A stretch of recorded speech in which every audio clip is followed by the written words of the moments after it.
একজন ওসমান হাদিকে গুলি করেছেন, আঘাত করেছেন কিংবা হত্যা করতে পারেন।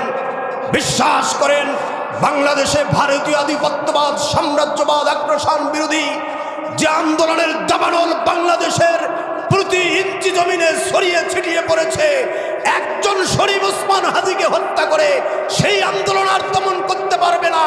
শরীফ ওসমান হাদি এখন বাংলাদেশের কোটি কোটি ছাত্র জনতার হৃদয়ের স্পন্দনে পরিণত হয়েছে। আমি ওসমান হাদি হব, আপনি ওসমান হাদি হবেন, আপনার সন্তান ওসমান হাদি হবে। অসংখ্য অগণিত ওসমান হাদি ভারতীয় আধিপত্যবাদের বিরুদ্ধে বাংলাদেশে এখন থেকে স্লোগান তুলবে, তোমরা কিচ্ছু করতে পারবে না। কথা বলেন ঠিক না ঠিক?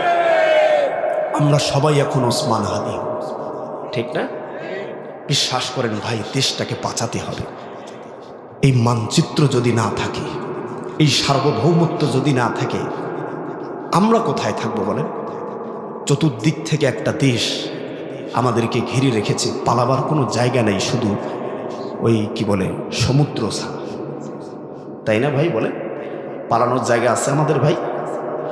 দেশটাকে রক্ষা করতে হবে, এটা সবার দায়িত্ব, আপনার আমার, আমাদের সবার। দেশ না থাকলে আমার আন্দোলনও থাকবে না। কোরআন প্রতিষ্ঠার জন্য যে কথা আজকে কোরআনের মঞ্চে বলছি, যদি মানচিত্রটায় না থাকে এই দাওয়াতটা কোথায় দেবো ভাই বলেন? এজন্য দেশের ব্যাপারে প্রত্যেককেই সিরিয়াস হতে হবে। এমনকি আমার দলের চাইতে, আদর্শের চাইতেও দেশের ব্যাপারটাকে বেশি সিরিয়াসলি নিতে হবে। দেশ না থাকলে আমার দল কোথায় থাকবে বলেন? থাকবে?